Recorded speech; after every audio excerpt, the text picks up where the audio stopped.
Hey, what's up everybody? Welcome to another video. Today we're going to do an overview on the Moshow X Blitzway Shin 1. I love Getter Robo, I love Getter Robo Armageddon, I love Shin Getter, and here we have what I call Fat Shin Getter. And that's what I codenamed him because he's a thick boy. Now, I gotta say, oh my god, it's so heavy. Now, I love this figure. Lots of die-cast, LED parts, looks absolutely phenomenal. As you can see, I was able to sit here, pose him up, looking really good, looking very Getter Robo, go in the guy style. It's really fantastic. Now, I know everybody has their designs and their styles on how they feel, but I know you heard those ratchets. I love to hear it. I love to hear it. So that's one of the things I want to talk about here as we talk about the Blitzway Shin Getter. Looks absolutely phenomenal, reflecting all sorts of light with his beautiful metallic designs, red, gold, white, and the greens. And yes, there are LEDs. But what I'm gonna do is, I'm gonna get this guy to stand straight up so you can just see what we're getting into. And as you can see, he has a beautiful amount of heft on him. And I'm still learning all of the trinkets and colorways and things. And trust me, it is nice. Now, as I make him stand straight up, you'll see he'll fit a little bit out of frame.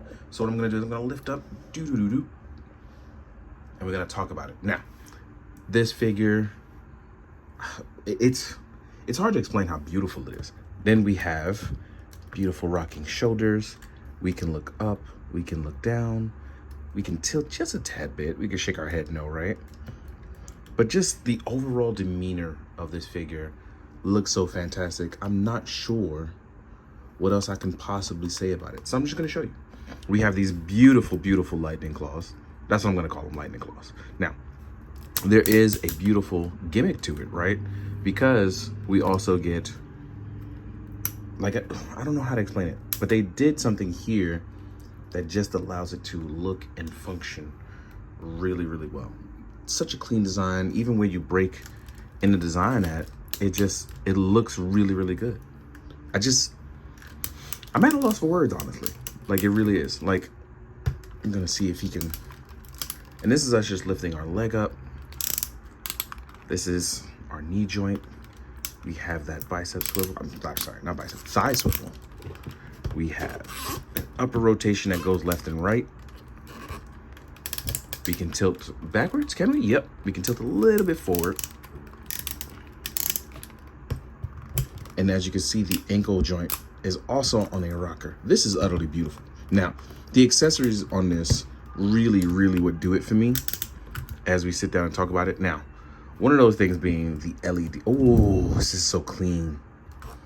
One of them is going to be LEDs, right? And figuring that out actually took me a little bit because this is a prototype and I'm trying not to go crazy and damage anything. So what we're gonna do is I'm gonna refer to the instructions. Oh, I just love posing this guy up, especially in like boxing poses. Cause look how close the arms can come in. So yeah, ooh. But what we are gonna do though, is I want to talk about the LEDs. I want to talk about the accessories. Let's get into it. Let's jump into it because the presentation on this is just so phenomenal. Let's get to it. All right, now we're gonna jump into accessories. Accessories are gonna be broken up into two parts because I gotta cover the LED stuff and I need to memorize how it works. Because this is actually quite fascinating. But, I mean, yo, I'm in a big robot phase. I'm in just a robot and armored guy phase with Warhammer and robots again. And I couldn't be more happy. So accessories, I think we should go over our hand and faceplate accessories. So let's do that first. First off, you have the Shin Getter. This is going to be our item holding hands. This will hold the scythe as well as the battle axe. Clearly these are normal hands, but they have the slit through it. We'll get back to those in a second. Then you will get the Stoner Sunshine hands. Oh, I'm sorry. You actually get two sets of item holding hands. One is going to be slanted for the diagonal tilt, right? And then these are going to be our normal ones to hold them up normally. Next up, you're going to get what I call the Stoner Sunshine hands. And that's because these are open action palms, but they have a slit in there. What I did was I showed you the Stoner Sunshine effect with it so you can see how it kind of plugs in. Now, you will get two of these set effects to do the combined Stoner Sunshine effect as you place them in on each side properly. Let me do that, right? So as you can see, or you can use them for cool electric blast effects, but I'm going to call it the Stoner Sunshine effect. Because what's really cool is, here you are with the Stoner Sunshine, the middle ball effect, and you see those same planted pieces here, the same as in the hand. So if you want to do it just in hand, Kamehameha style, or if you want to do the giant electric ball, you can actually take these off, as you can see, and put them in the middle of the other effect. So that's actually really, really cool. Next up, and this one's actually really cool, it's going to be our articulated fingers hand. This is dope, as they actually have, these are articulated. Ooh. And as you can see, I haven't really moved these around yet, so it's actually really, really tough right now. I'm gonna have to loosen this up because this ball joint here is pretty tight. Ah, there we go. Then we have full-blown articulated fingers. These can still hold items as well, for obvious reasons, because they're articulate. But you can do really things, you know, you can crash out and do the middle finger, which I'm not gonna do, or you can do the rock on, everybody knows and loves. And then I popped out a joint, but it's easily popped back in, but they are really tight. So I do think the tolerances on them are pretty well done, especially if you want them to hold items. You'll get 2 articulated hands. Next up, you'll get 2 sets of effect parts for the middle of the belly area for the getter beam. So if you want, as you can see here, let's get our focus on it. Magnetized. As you can see, I held it at a pretty good distance and it held on. Here we are with another one. That's really, really beautiful. And in case you didn't know, there is an effect that I'm actually going to take out for the first time. I'm actually very scared at first, but yes, this looks beautiful and it does connect to the part. So as you can see here, you do have your effect set. Pretty strong, right? Even with a little bit of wiggle in the way, it is pretty decent, pretty strong. Then you will get these beautiful faceplates. Looking really, really beautiful. This one is going to be the effect plate for the head laser, which I'm gently going to take out now.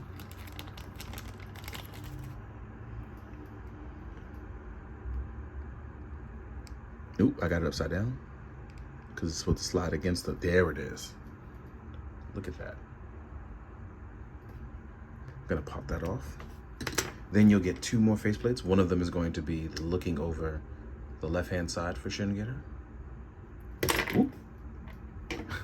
And then the other is going to be looking over the right side for Shin Getter. Faceplates come right out of the face, in case you're wondering. And they come out fairly easy because they want to give you a nice way of going in and out for the plate. Looks really, really good. Next up, we are going to talk about our battle axe. Looking really good. And then you will get 2. These are really nice too. You'll get them at 2 different lengths. One is going to be for the battle axe. One is going to be for your gigantic scythe. As you can see, they're done really, really beautifully. These are not done in die cast, obviously, because you want to be able to hold the weight, but they have a beautiful like gunmetal style finish.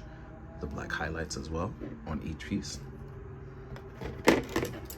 I'm forgetting a couple of things, but one of them is going to be the beautiful sets of wings.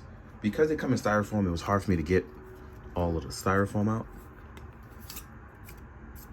So I'll probably be wiping that for a while, but as you can see, the wings are beautiful. Die cast pieces here to help hold them in place. Let's go behind them and pop these in. Did I do it the right way? Yeah. Oh no. No, I did do it the right way. I'm tripping. And then let me actually do this off camera because it's too far back for me.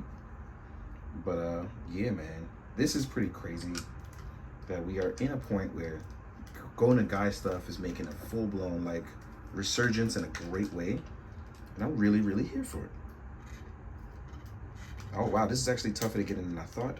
I'm gonna have to do this off of the camera. I didn't realize how difficult that would be, but I'm gonna talk about the wings. Also, just realized you can actually push this in. Gives a little bit of like leeway for space. Did not know that. So I learned something new just now. But I do want to talk about the wings.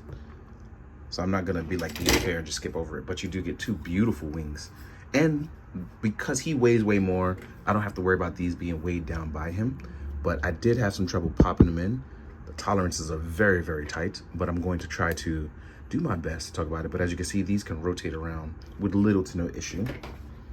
And as you can see, they're going to have a lot of space to take up on Getter. But one last thing. It's very, very beautiful, but also very, very heavy. So I saved it for the last part before we get to our LEDs. Is going to be the base, which I do believe it feels like it's made of polystone. This is way too heavy to not be polystone. But we have this, we have this beautiful, beautiful base. Look at that, right? Then we have one more piece, which can be held by Getter. And then we have the actual stand that's going to plug in here. Let me put this down. Oh, see, that's what I was worried about. And Getter is okay, but that terrified me just now, and that's what I was worried about. And the stand holds it up, and it's really, really strong. So keep that in mind. But I'm gonna move this now because that scared the ever-loving crap out of me. And now we're going to talk about the LEDs. So let's get to the LEDs. Now we're going to jump into the LED part of the section. Full transparency, I could not get all of the LEDs to work. But we're going to go over it all anyway, the way it should be. And I believe it's because, you know, one, this is a prototype. Two, the manual is in Chinese and I do not fully understand everything. I only know a basic amount of Chinese. So here we are with our Stoner Sunshine effect. The battery is already inserted. It is said to be a switch here. Well, the switch is supposed to be in the middle. Then you unscrew it and there's batteries inside, and you can see one of them. And it's supposed to press up against it with the magnet. As you can see, it's not working for me here. Same for the Getter beam. You put the LEDs here. As you can see, the batteries are in. So it'll be a switch literally in the middle. But again, I don't know if I'm supposed to just fiddle with it, like get it to move down or up, and I'm scared I'm going to break something. So I haven't necessarily fiddled too much. As you place this inside, again, you use this as a magnet, and it's supposed to light up, but it has not done that. Last but not least, on Getter himself, all of the cool LEDs you get. Now, don't get it twisted. I love this thing. I just could not get the forearms to light up. But let's talk about the legs and the chest ones first, because I did get those to work. And those take LR44 batteries, as you can see right there. And as you can see, you push this button and he lights up. Same can be done on the other side. And it looks fantastic as it lights up. These are and that was the hand I'm gonna get to in a second. But as you can see, it lights up, looks really, really good.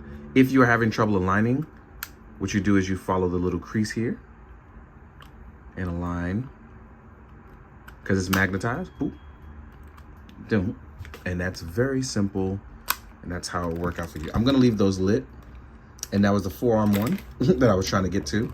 Now, let's talk about the chest though real quick by pushing this button. And I left this open on the back because you just open the back pauldron. Now you can see I can just close that right up. And you push the chest. I thought it was for articulation, but it's actually the light switch. So yeah, this bad boy does light up very, very beautifully. The heft, the battery power, it's really, really nice touch for this figure. Now, for our hand that you see here, I'm gonna just backtrack for you because it fell out. The LED works in conjunction with this, and it's supposed to light up in the arm. So the batteries are in, as you can see, just like the other ones. There is a tiny on-off switch that I cannot seem to get. I don't know where it is, or if it's a push up or push down, or it did not work for me. But you align it inside. You will align these as well, then rotate, and that will stay on. You're supposed to push back on this and then use the LED to turn it on and off. But as you can see, that is not working for me. The rest of the main body looks fantastic and still works, but I just could not get the forearms and the effect parts to light up. Overall though, still super duper happy with how this came out. This is an utterly beautiful figure. The LED really sets it over the top. I could do some low light photos with it. And then you can see it lights even all the way around the back. It's utterly beautiful. Now, I'm gonna prep this big boy to do a quick size comparison, as again, I don't have all my big robots here. But yes, I would like you guys to enjoy it still. So I'm gonna compare it to some stuff that I do have in the house. I'll see you guys in a bit. Welcome to the size comparison. Again, I don't have a lot of my big robot stuff. It's all in storage now. But as you saw in the CCS Toys review with Final Ava, here we are with these two next to each other. Ava is a little bigger, but these guys are not small at all. An example is, here's a YOLO Park Megatron. Those guys are actually pretty much taller than other stuff. And as you can see, when you compare to those stuff, he kind of sits right in the middle in a really nice size, right? Let's take these two guys away. And when you compare it to a smaller figure like a Storm Collectibles Kyo, which is normally about, I think, like a 7-inch figure, you can see that he really has some height over Kyo.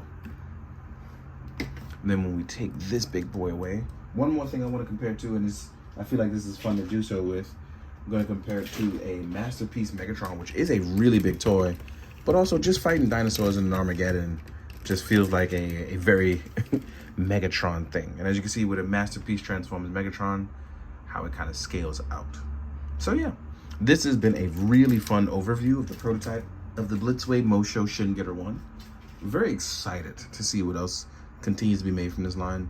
I hope we get more Go Nagai stuff. I hope we get Shin Mazinga, Mazinga Zero, Great Mazinga Zero. I hope we do all the robots that didn't get that love before, because I'm really excited for it. So thanks to those guys for sending this prototype over, letting me get hands-on with it. I hope you guys will enjoy some of the photos at the end. So please, thank you guys, and please share it, like it, let all the other big robot people know that this kind of thing is coming and what they can expect. So please, do all those things. And I appreciate you taking the chance to just watch it, give it a try. So as always, please, be good, do good. Drink your water, guys. Later. One of the things I forgot on the statue is that in the middle of this front part, this is actually a piece you can hold or place in because it's magnetized. So yeah, little bonus.